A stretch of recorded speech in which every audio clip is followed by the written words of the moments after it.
Gloire soit rendue à Dieu. Merci pour vous qui discernez. Je crois à partir de la semaine passée, on a appris à commencer à discerner. Maintenant, on ne décide pas pour décider. Hein?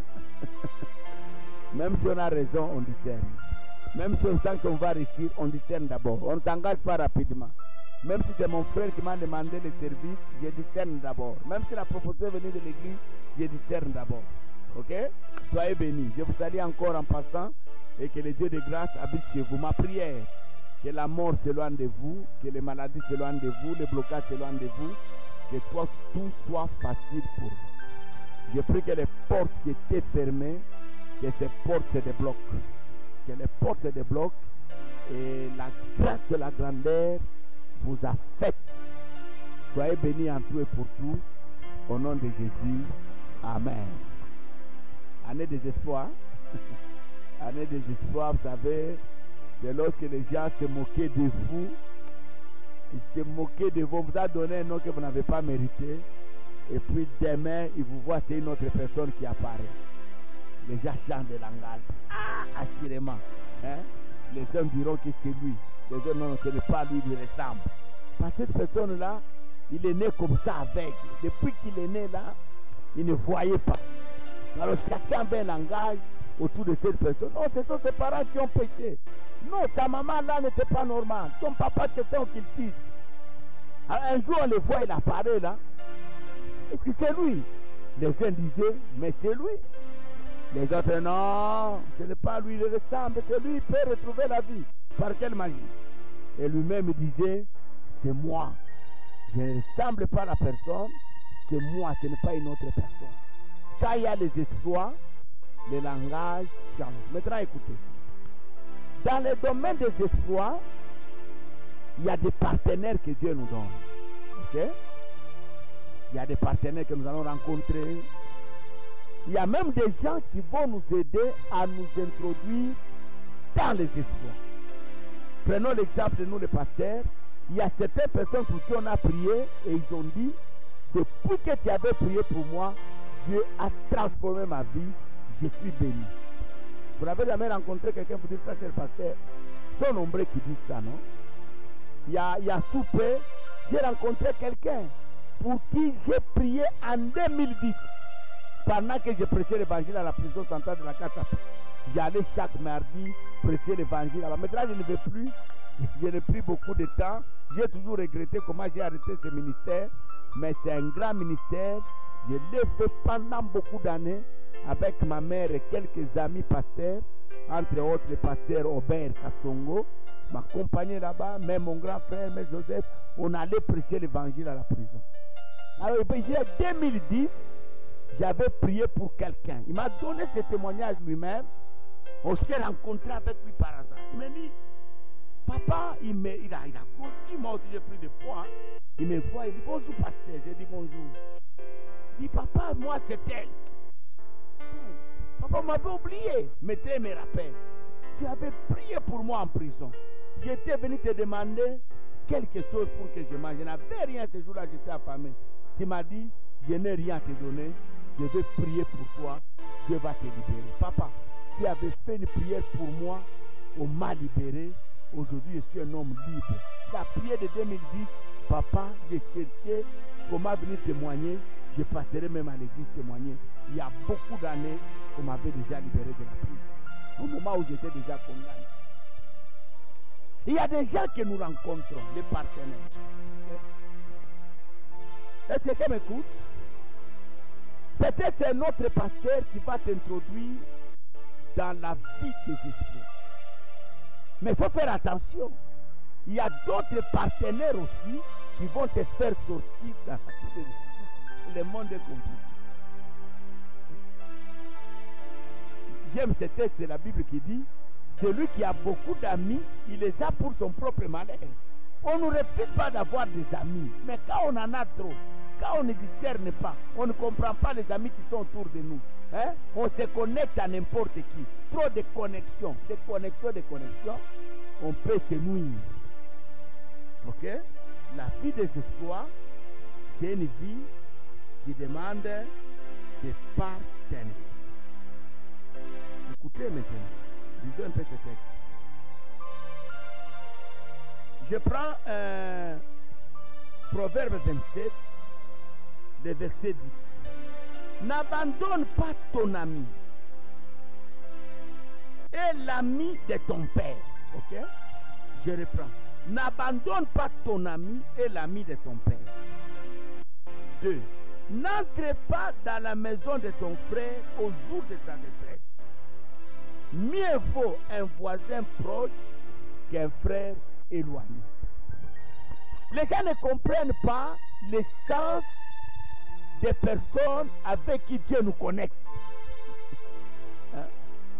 Vous savez, sur le plan ministériel, Dieu m'a fait grâce.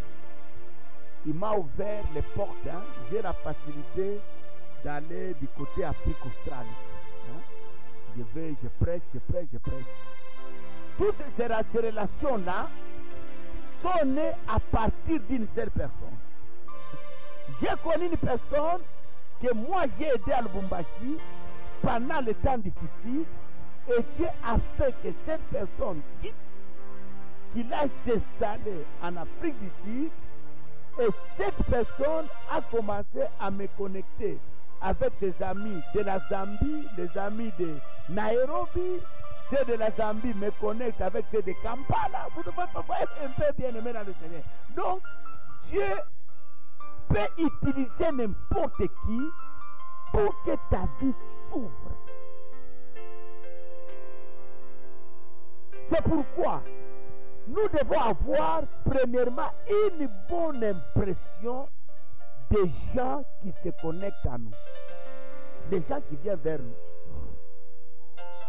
Généralement, quand on a beaucoup de moyens, on pense que toute personne qui vient vers vous, il vient vous demander, hein? C'est ça, non? Mais vous voulez que je vous dise une sagesse? Il y a des gens qui n'ont rien à nous donner sur le plan financier. Il n'a rien à te donner, rien comme ça sur le plan financier. Il ne peut ni t'acheter de l'eau, ni t'acheter des biscuits. Mais dans sa bouche, il a des choses, s'il te dit ta vie s'ouvre. Parfois, nous n'avons pas besoin de gens qui nous donnent hein, des histoires matérielles. Nous avons besoin de gens qui nous communiquent la sagesse, la voie à suivre. Parce que les espoirs bien-aimés dans le Seigneur, ce n'est pas seulement l'argent, ce n'est pas seulement voyager. Les espoirs, c'est aussi la paix. Quand ma vie passée était remplie d'amertume, et aujourd'hui Dieu me donne une vie de quiétude, une vie de paix. Mais j'ai commencé à vivre les espoirs avec le Seigneur. J'ai oublié ma vie passée. J'ai oublié ce qui était ancien. Maintenant, je suis dans ce qui est nouveau. Généralement, quand la vie commence à sourire, nous avons tendance à oublier les gens avec qui on a commencé. Quand tu n'avais rien, cette personne t'a soutenu. Quand tu n'avais rien, cet homme a prié pour toi. Surtout les églises, quand ça commence au début, là, bien aimé dans le Seigneur, il y a une intercession terrible. Hein? Il ne faut pas blaguer avec l'intercession d'une église qui vient de commencer. Les églises qui ont déjà fait des années, maintenant, tout est écrit. Hein? Nous entrons, on dit merci à Dieu, nous louons, nous adorons, on prêche, nous partons. Parfois, dans cette église-là, on a même pris le temps de prier pour les malades, hein, de chasser les démons, hein, de chasser l'esprit des morts, hein, de prier pour les pauvres. Hein. Parfois, le pasteur n'a même pas le temps de venir assister à votre deuil. Hein. Quand vous êtes à l'hôpital, il n'a même pas le temps de venir vous visiter. Hein. Mais souvenez-vous, bien-aimés dans le Seigneur, au début de votre vie, quand vous étiez dans des périodes de calamité, les périodes de désarroi, d'abandon, de rejet, il y avait toujours quelqu'un qui était là. Mais malheureusement, nous avons tendance à oublier même les gens qui ont dit à intercéder pour nous, pour que nous puissions avoir ce que nous avons. C'est comme ça qu'il nous arrive même d'oublier nos parents. Hein. Ils ont engagé leur vie, leurs moyens pour qu'on finisse les études, mais on les a oubliés. Je l'ai dit une fois à l'église, il y a des parents qui ont fait 5 ans, 10 ans, sans renouveler les pantalons, la chemise, pour que son enfant étudie. Mais généralement, comme on me donnait un témoignage, il y a un monsieur qui causait avec ses amis, du coup son père mal habillé apparaît. Et un de ses amis lui dit, l'un de ses amis connaissait son père, il dit, voilà, ton papa est venu. Lui, il écrit, comme il y avait de nouveaux amis avec beaucoup de moyens, il dit, non, lui ce n'est pas mon papa, c'est le frère à mon papa. Tu vois? Nous avons tendance à oublier nos origines. L'émission, le numéro qui va suivre, je vais dire les partenaires. Qu'est-ce que nous devons savoir sur les partenaires, hein? Les gens qui viennent à nous. C'est très important. Mais pour aujourd'hui, retenez que parfois l'ami vaut plus que l'argent qui est en compte, qui est en banque, plus que les affaires. Il y a des amis qu'on ne peut jamais abandonner. Hein?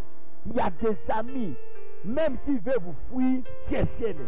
Mais malheureusement, bien aimés dans le Seigneur, quand les exploits arrivent, nous oublions tout. Même Dieu, on l'oublie. Hein? Le Dieu qui donne là, on l'oublie.